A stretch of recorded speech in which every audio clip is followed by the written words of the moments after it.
This show is produced by the Hartman Media Company. For more information and links to all our great podcasts, visit hartmanmedia.com. Welcome to the AIPIS show for accredited income property investment specialists and those who aspire to be. If you're a real estate, mortgage, or financial professional, this is the place for you. We'll explore innovative investment analysis, sales, marketing, and income-generating strategies for the most historically proven wealth creator, income property. Learn from the experts as they show you how to build a better business and a better life.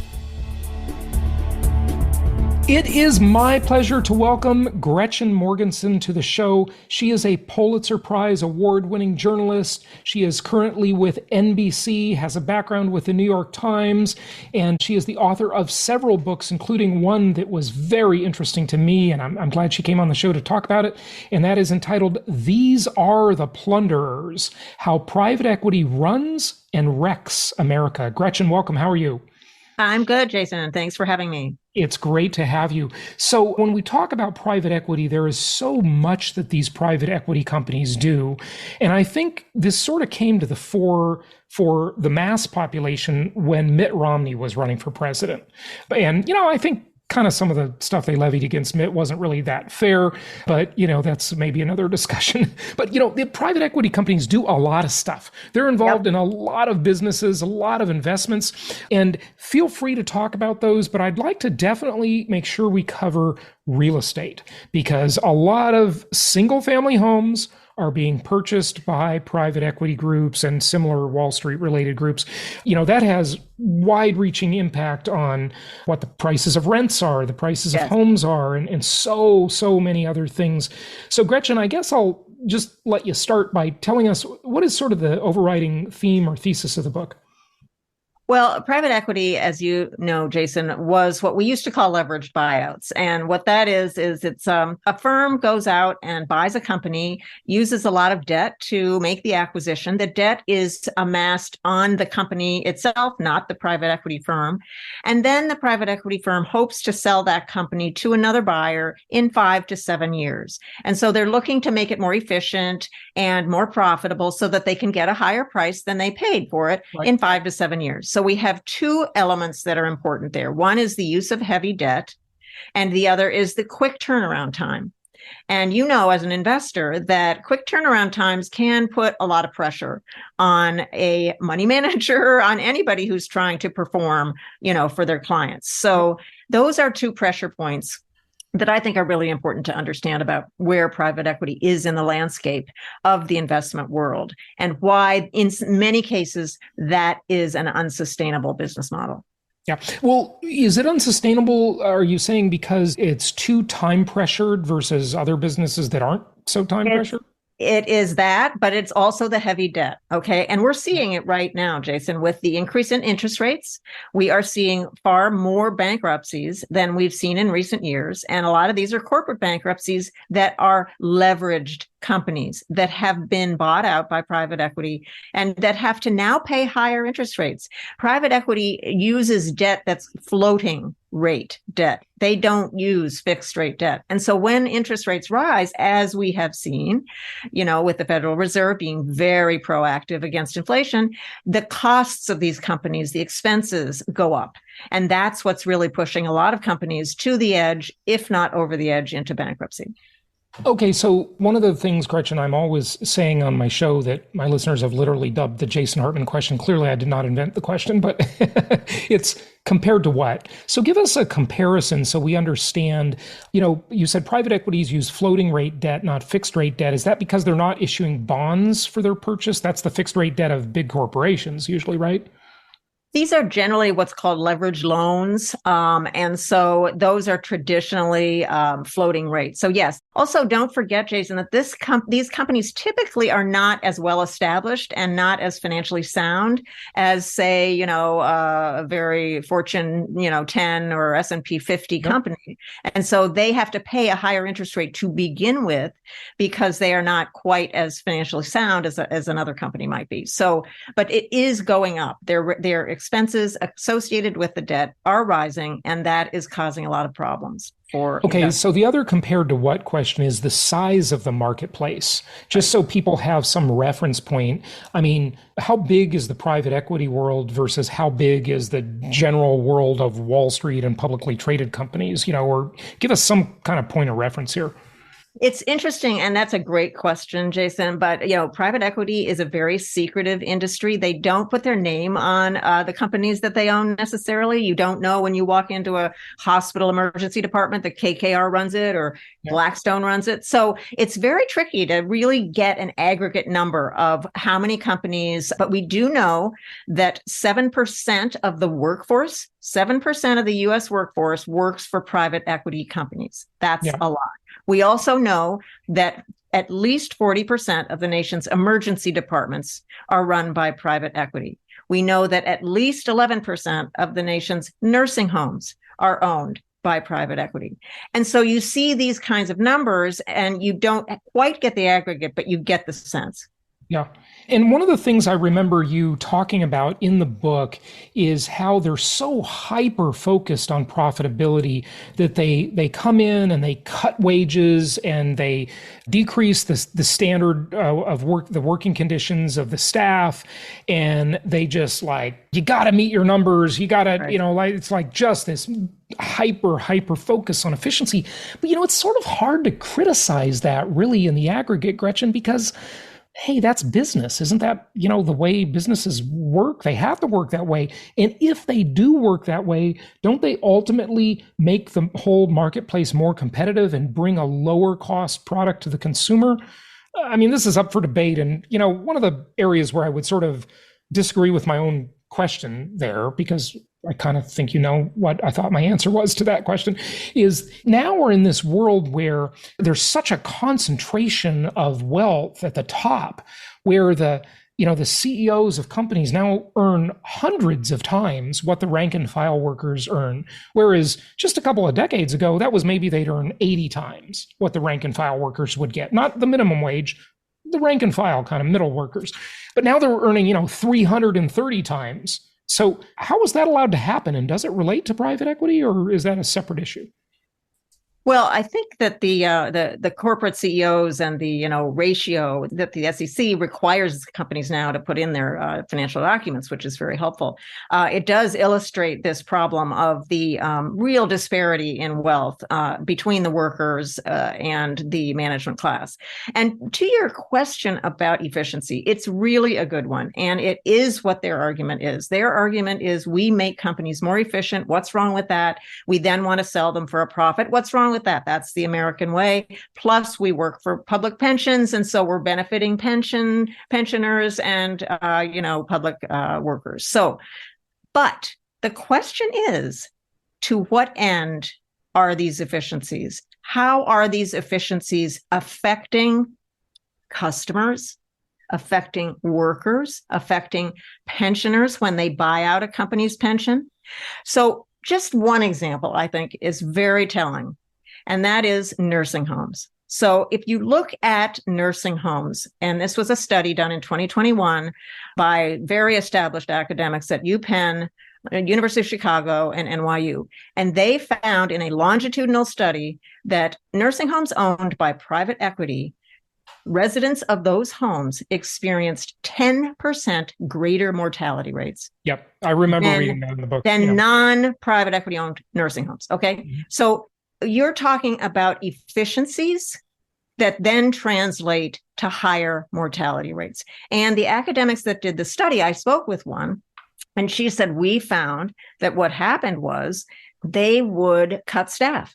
And that's why you had the mortality rate increase. It was that simple to them. They wouldn't make the investments in the properties, and they would, but most important, they cut staff.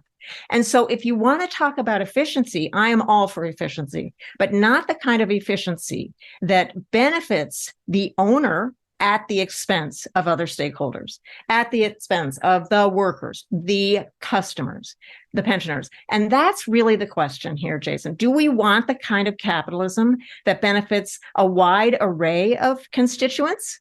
Yep. I think we do. Or do we want the kind of capitalism that only benefits a very, very narrow slice of the population. So to give a little context on what Gretchen is talking about, context is important because really that sort of sea change in thinking started with who I think was a great economist, is Milton Friedman. Right. But, he also was the one who promoted this idea that the corporation has one sole mission only, and that is shareholder value, right? And, it became just too fierce, I think.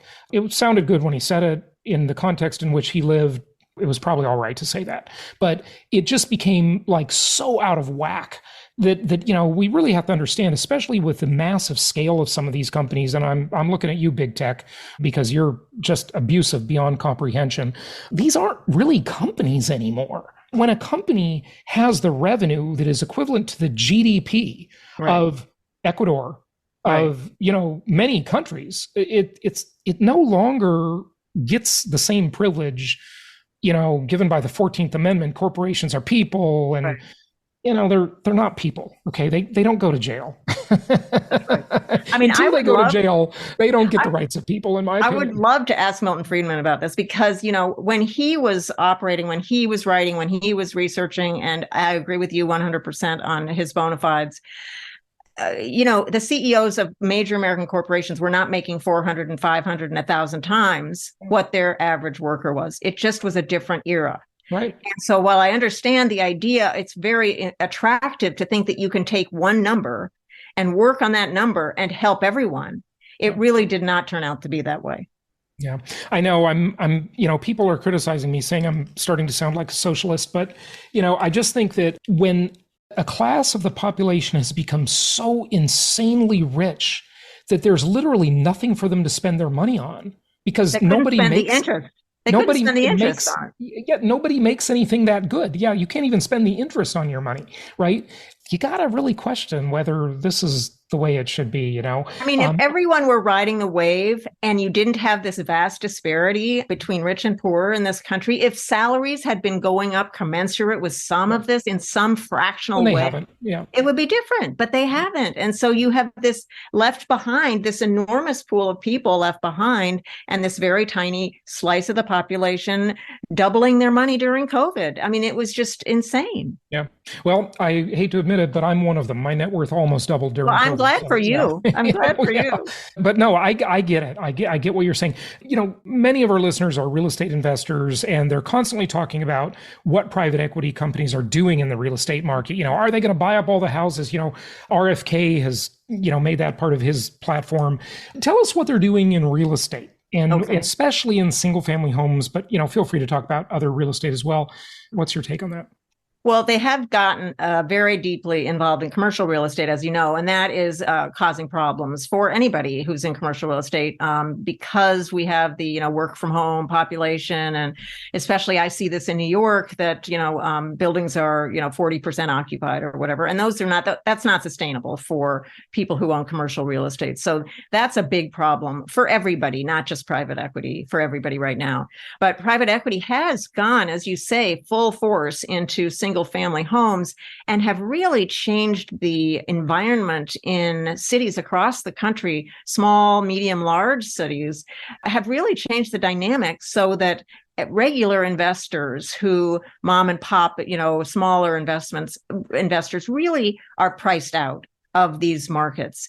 And first-time home buyers, honestly, are also priced out of these markets. And, we really do want, I think, to try to help other people gain the wealth creation that is a matter of course in real estate ownership. But if you've got these very wealthy, very high-powered firms buying up all of these properties, you're really going to crowd out a lot of other investors. Okay, so there's the crowding out effect because the private equity companies are bidding up the prices of the homes, right? And buying them en masse and, entire neighborhoods, et cetera. Okay, but here's where, are you sure about that? Because aren't these the same companies that we just were complaining that they're hyper efficient and hyper focused on profit? Why would they overpay? Well, they are not necessarily overpaying, but what I'm saying is they're crowding people out who might have a bid in the area, right? Who might want to make a bid on a property. Now, yes, they're paying more to make sure they get those properties out from under somebody else. But I think where they're doing their efficiency game is in not keeping up the properties and not maintaining them. This is what I've seen in a lot of my reporting. They also specialize in sort of gentrifying neighborhoods. And so what you find is the efficiencies are less about buying low and selling high and more about we're not going to mow the lawn, we're not going to fix the pipes, we're not going to make sure the heat is operative in this apartment or this home. Yeah, right. Okay. And that's a problem for the renters. And, obviously, but often my research has shown that if these renters have nowhere to go, and so it's not like they can vote with their feet. Yeah, right. So they sort of create, a semi-monopoly in a market, right? Yeah. And, if they have to pay 20,000 more, it's no big deal to them. That's like not even a rounding error for them versus a, typical home buyer. $20,000 is a big deal, right? On a first time buy. So that's the other thing. And, to answer my own question, they have so much capital to deploy that they've just got to deploy it. It's like a bulldozer. It just has to come through and just buy stuff. But where are they getting all the capital? Why do they have so much capital? How is it that investors have thrown so much money at them versus throwing that money at the other places they would normally invest? Great question. So the oxygen that these firms need to exist comes from public pension funds, big, huge funds like CalPERS, CalSTRS, New York State Common, all of these massive pension funds that have huge liabilities, huge pension obligations to their past workers, to their current workers, and to future workers. And so what they have done in, say, I would say starting in 2000 area like that, a little bit, CalPERS was ahead of the curve going in the 90s, started to go full force into private equity investments, even though they're opaque, even though they're illiquid, meaning you can't sell relatively quickly, even though you don't really know the value because there's no market, quote unquote, for them. You can't see what the S&P 500 did yesterday and value your portfolio based on that. So all of those negatives, they poured money into them in spite of those problems and drawbacks. So you had a huge investment over the period of the last 25 years in private equity by public pension funds. And they were searching for yield. They were searching for returns that they needed because they've been underfunded for many, many years. Now, initially, those private equity funds did create alpha. They did generate outsized returns over and above what the pension funds were getting in stocks, in bonds, et cetera, in real estate even sometimes. However, now, Jason, very interesting, those returns have disappeared.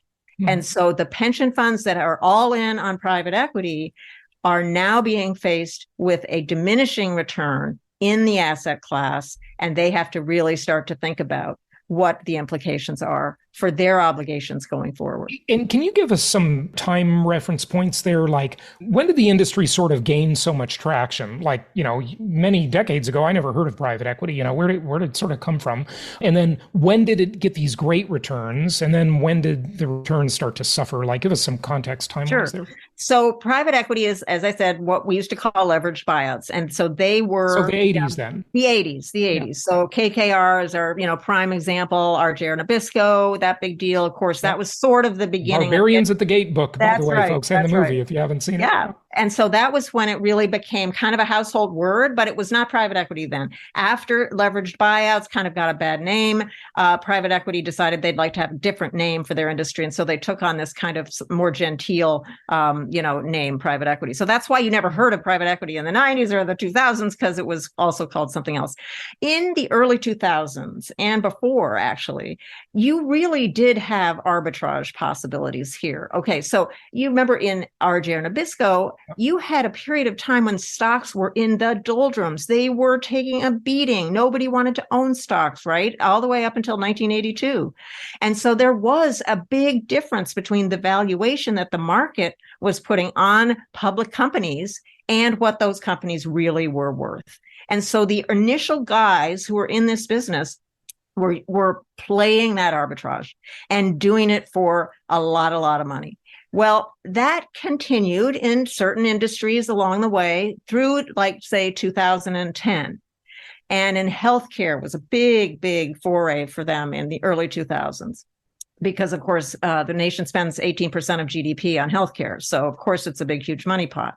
Yep. But it starts to diminish after the financial crisis of 2008. And so that's when you start to see the returns start to revert to the mean, revert to what you can get in an S&P 500 fund with a lot less opacity, a lot more liquidity, and low cost. Yeah. Okay. Anything more you can share with us about the real estate market and your thoughts on how private equity will impact that market? Now, before you answer, I do want to say that even though RFK's sort of made a big deal about this, and a lot of people have, their impact is bigger than it's ever been. And I'll just sort of, categorize private equity with all institutional buyers of single family homes. The impact is bigger than ever, right? It's never been this big a thing. But compared to the overall market, it's really still not that big. Okay. But many think they want to just buy up every home in America, make America a renter nation. You hear RFK parrot those kind of phrases, which I think are a little overkill. But, do you really think that's true, Gretchen? I mean, do they want to buy up every home in America? Could they buy up every home in America? And what would that mean?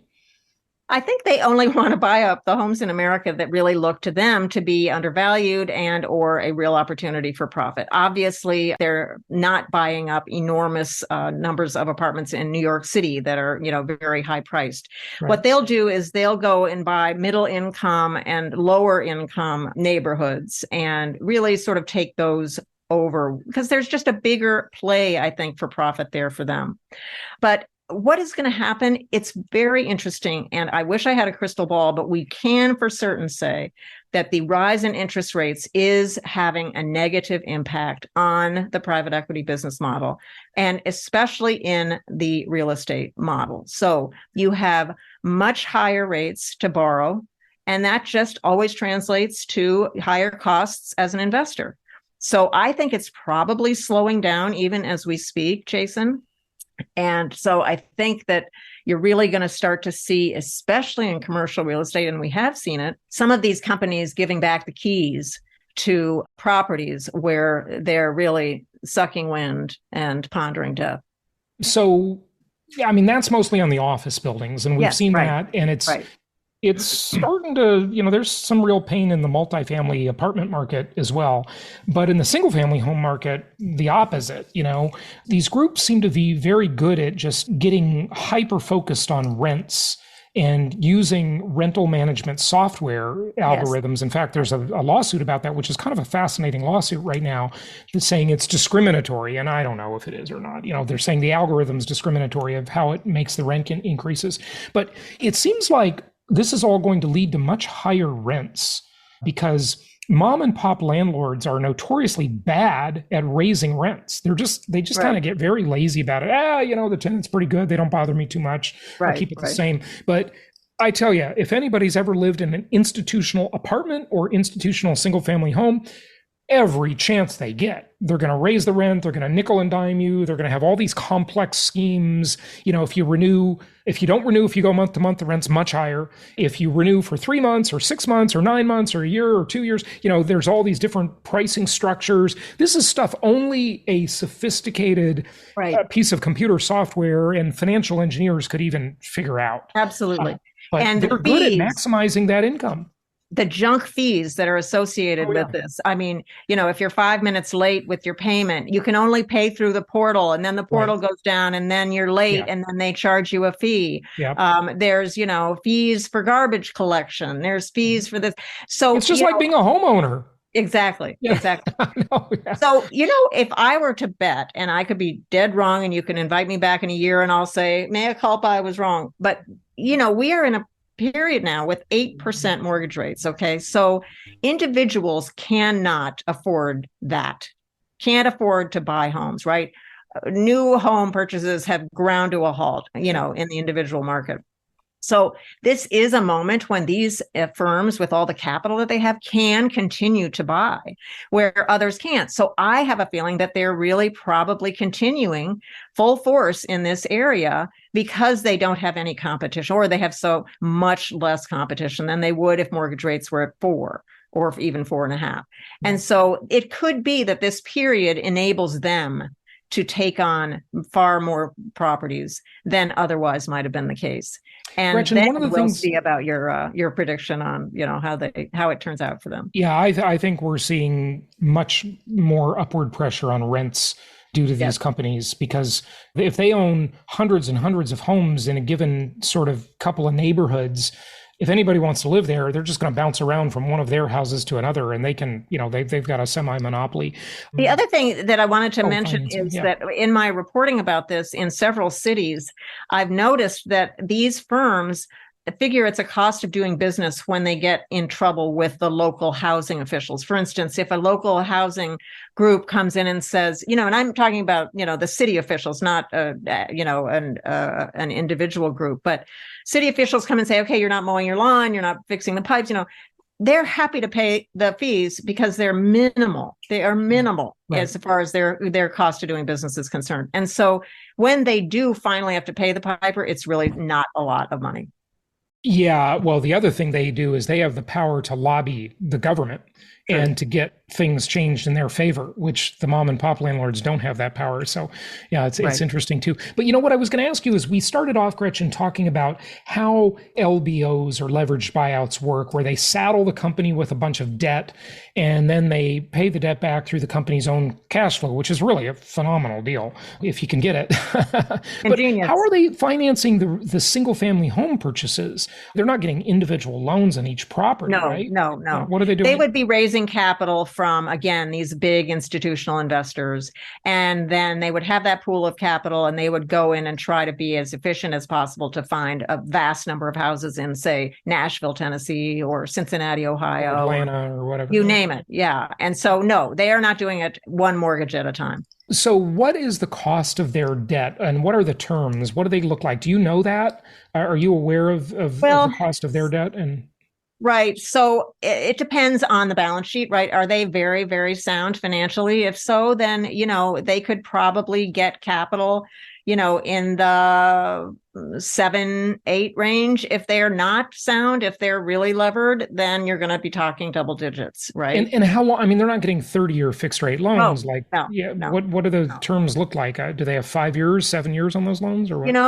The generally with private equity, the holding period is like 7 to 10 years. Yeah. Okay. Interesting. Well, anything else you want to tell us? Any questions I didn't ask you that you want to share with listeners? Well, I think it's just important, again, to go back to that question that you mentioned, Milton Friedman, and what kind of capitalism do we want to have? And, it's one thing to have an idea that you want to get rich, and I am certainly for that, and I am on board, but, at the expense of whom? And so that's really the question that I think we as a people really want to ask. And so if you're benefiting the vast number of people, if you're benefiting your workers and your customers and your pensioners, et cetera, then great, go to town. I wish you the best. But if you're penalizing all of those people to make money for yourself, then that's a problem. Yeah. I mean, that's the whole idea of capitalism, is that it creates all these win-win relationships where people where free actors, hopefully rational actors in a marketplace, trade value because, hey, look, the thing you have is more important to me than the money I have. So I'm going to give you my money and you're going to give me your thing, right? And that works until you get either crony capitalism or monopolies and duopolies or lobbyists or a technocracy. Right? All of those things really kind of circumvent that free market and, what we thought capitalism was, and, worked pretty well for a long time. But, now you can see why it's not really capitalism in the typical sense anymore. Gretchen, any closing remarks, and give out your website? Well, I don't have a website, but I will say this, Jason, tell your investors that private equity is coming for their money now. because they have tapped out all the pension funds. The pension funds can't put any more money in. They are up to here in private equity. And so you'll see little stories here and there about trying to raise money from individuals, trying to raise money from high net worth individuals. Be careful out there, because these people don't have your interests at heart necessarily. They might sometimes, but be careful. Read the documents. Make sure you understand the illiquidity. Make sure you understand the costs. Make sure you understand the other negatives. But they are coming for the individual investor next, because they need a new pool of capital. Yeah. And Gretchen, a question I actually wanted to ask you earlier, about the pension funds. Yeah. We are on the verge of a pension crisis, not just in the US, but worldwide, that I don't think anybody really understands the magnitude of how significant this is. And, if you have these private equity groups that are investing that pension money, and they're just in it for, their gain, the short term, and, they're going to cash out, they're going to take a huge percentage of the deal. Are they going to manage those pension funds responsibly? I'm guessing what your answer is, but, any thoughts on that and what that's going to mean to people? They, like Friedman, believe that if they do the returns properly, that's all their obligation is, right? And so to the degree that they can beat the, benchmark, yes, they're going to be helping those pensions out. However, I would say this to your question, which is, I agree 100%, this enormous, real huge obligation out there that we are not going to be able to pay. The scariest thing involving private equity and pension obligations to me is that these firms are now going into the insurance business, and they are funding annuities and buying pension obligations from major corporations and managing those. And that scares me, because these are real risk takers. And I don't think the pensioners begin to understand what the risks are involved. Yeah, I think you're right. Gretchen, thank you so much. The book and your other great books are available in all the usual places, of course. Yep. This one is These Are the Plunderers, How Private Equity Runs and Wrecks America, as well as your other great books, too. Thank you so much for joining us. Thank you, Jason, and good luck to all your listeners. Thank you so much for listening. Please be sure to subscribe so that you don't miss any episodes. Be sure to check out the show's specific website and our general website, hartmanmedia.com, for appropriate disclaimers and terms of service. Remember that guest opinions are their own, and if you require specific legal or tax advice or advice in any other specialized area, please consult an appropriate professional. And we also very much appreciate you reviewing the show. Please go to iTunes or Stitcher Radio or whatever platform you're using and write a review for the show. We would very much appreciate that. And be sure to make it official and subscribe so you do not miss any episodes. We look forward to seeing you on the next episode.